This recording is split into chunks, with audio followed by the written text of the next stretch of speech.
Call screening services are stopping you doing your job, and me and Jack are here to help you. In this video, we're going to discuss how to get round that pesky call screener. Whether you're ringing people on Apple or Android, we've got the answer for you in this video. Jack, tell the people at home about bloody call screening, will you? Call screening is something very new, but you've got to remember that a call screening device is a gatekeeper, and gatekeepers have been around as long as time has existed. So there's nothing new here. I actually think a call screening device is a salesperson's best friend because it gives you the opportunity to kind of get directly through to them. You can bypass them. You can be smart. You can be clever. And all the crap salespeople aren't going to be able to get past them, which means 100% of the conversations for you, Zach Thompson. So there's probably a few different ways you can think about it. I think before we get into the phone screen, then we're going to give you some sales tips and practical advice as the podcast goes on. I think one thing to think about is, what are you dialing from? So I know a lot of people will dial from their own mobile number.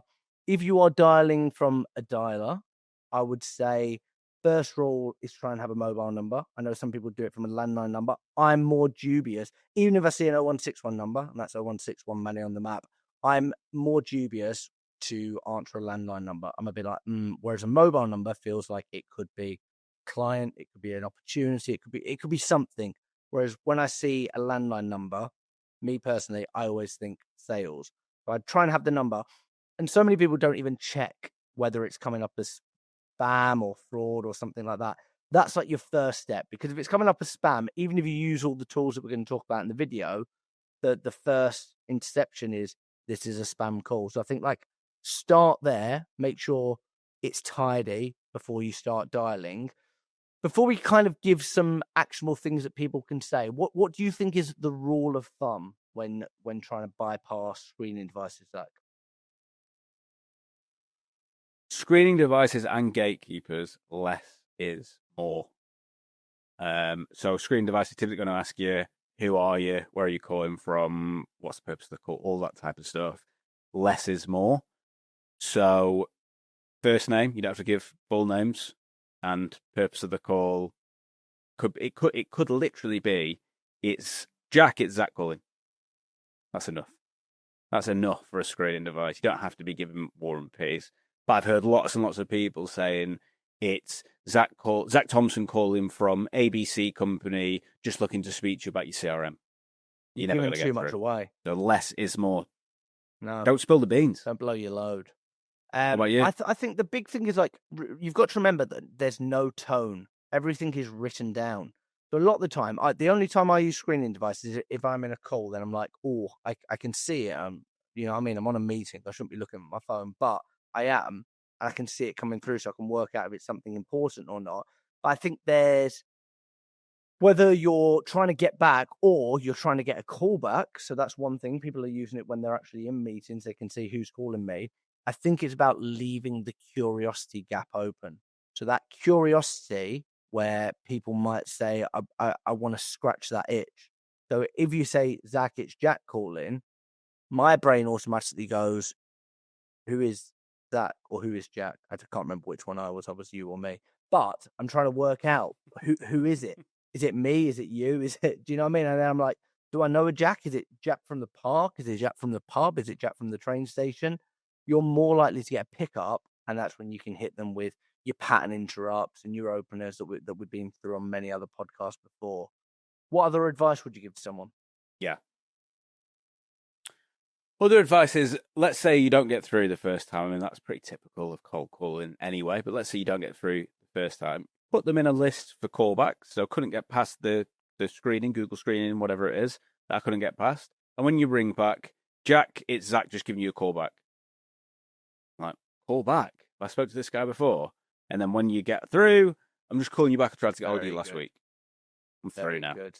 Let's go in with a pattern interrupt. Other things, I mean, what I like to do is start off with baby steps, right? We're at baby steps now. If you want to jump straight to the end, to Jack's point about curiosity, when it says purpose for the call, I go message encrypted. Wow. It just comes up on the person's phone, message encrypted. I like that. That's very good. Could not transcribe. which comes up to not transcribe. That is maybe Yeah? the smartest thing you've ever said. Maybe it is. But yeah, it will transcribe anything that you hear. I mean, the other flip side would be, let's say you're selling, I don't know, we've got a client that's got like AI software that clears up complaints on social media posts. Jack, just call in to complain. To complain, bang.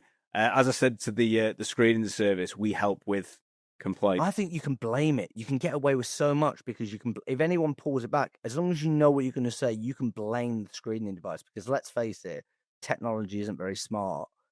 We had a company not too long ago that provided power generators, and when we were speaking to a lot of gatekeepers and the wrong people, we were saying it's about the power at X hospital, which makes you sound like you belong. It's the same idea as like if you walk into a building site wearing a high vis hat, like carrying a pair of ladders. Is it a pair of ladders?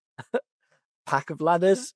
If you walk in wearing a high vis, people are with a pack of ladders. less like a pack of ladders. People are less likely to stop you, aren't they? So I think that that's the thing of like if you say like, oh, it's Jack calling about the power at St Mary's Hospital, and then you can leave. So I think the question to ask yourself is, what problem do you solve? What are you selling? Is there a smart way to reverse engineer that? Put it in the comments if you've got something specific. Me and Zach might get in the comments and have a go. I also think that referrals is a good one. Like if you're not able to get through and then they're not answering, okay, who else? How am I going to get through to this person that's got this screening device? This is being smart. If you like, you've got account base. Ring the real gatekeeper. Have a conversation with the gatekeeper. Try and bypass just before you leave the gatekeeper. I'm sorry, what was your name? Oh, my name was Judy. Cool. Next time I call back, Zach, I've just got off the phone with Judy. Thought I'd give you a call. And then it sounds like I belong. Some sort of referral, some sort of intro. How can you get leverage? I always remember in the Sandler book of like, go to the top. And this is like in selling, always go to the CEO, because even if he's not the right person or it's someone else's department, he'll bring you down. The same as that. How can you use someone else's name or information to get you through? Yeah, and just be prepared when you do get through. If you're playing a more, we're after now more improvisational, think on your feet skills now, but just be prepared to think on your feet, be polished. The baby step stuff is like Jack, it's Zach calling.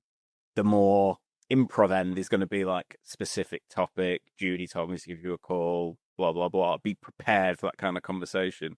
I used to, when I was back on ringing landlines to try and get through gatekeepers to get put through, obviously the number one question you ask is like, will they know what it's regarding? And I'd just say, could you put me through to Jack, please? He'll know what it's regarding. Bang, they put me through.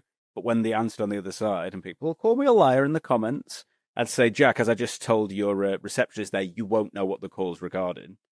But it's only a slight word that someone could have got wrong. No one's going to get in trouble for a slight word wrong. And then I'm into my pitch. I'm grabbing you straight away. Yeah, very good. Who are you and where are you calling from? It's Jack. We have a meeting. Written down. I mean, you built it for gatekeepers, and look at you now. We have a meeting battling AI. Are there any other tips you would give to people if they're thinking, I've got a big day ahead of me? I know that I'm going to be coming across a load of these, like screening devices, anything that you'd give them maybe practical that we've not mentioned, or even maybe from a mindset standpoint? The key thing, right, that seems to have died off because we are spoilt with tools, data, dialers, whatever else, is I see when we do like audits on sales teams and stuff, a lot of people have put this huge pile of data into like, I'm not going to talk to these people again, couldn't get hold of them. You're looking, thinking, only tried twice. You've got to treat it as if, like, if that's genuinely your ICP, it's got to be hitting a firm yes or a firm no. So if you've never got hold of them, it stays on the list. And if you're one of the tactics we've talked about on this call didn't get through on the Google screening, use another one. You've probably got some way of swapping your number around. Use another one. And then keep trying another one until you get through. Treat it as a game. If you've got a sales team, how many screening devices can we get through? That should be worth more than a normal call. There's loads of ways to make a game around this. But I just spot that resilience piece of, oh, there's an obstacle. Never mind. Can't go over that obstacle. If you had to find a way, if your life depended on it, you would. It's quite a blessing, isn't it? Because a screening device is very different to a gatekeeper. It's not actually a rejection. It's just It's something. It's not a No. rejection or a validation. It's something that I've yet to bypass. I even think that if you were just persistent enough with it, every single day you call this screening device, it's Jack. It's Jack. Eventually, the curiosity is going to drive someone to go, who the fuck is Jack and what do they want? So remember, less is more. I think there's been loads of brilliant. I think message encrypted. I mean, that is genius. Are we leaving people with a task? Yeah, let's leave them with a task. We've been set a little task this week to have more comments on our YouTube videos, right? So what I'm going to ask people to do is comment on this video and one other video. And in the other video that you leave it in, leave a little link to your LinkedIn profile so that we know to chase you. And the first 2 people that do it will get £500. Wow. So on the second video, if you leave your LinkedIn profile, so comment on this one, find another video, post your LinkedIn profile there. I'll click on it, I'll add you, and I'll message you. If you're the first 2 people to do it, you'll get £500. Wow, thank you so much, Zach Thompson. That's so kind of you. Cheers, guys.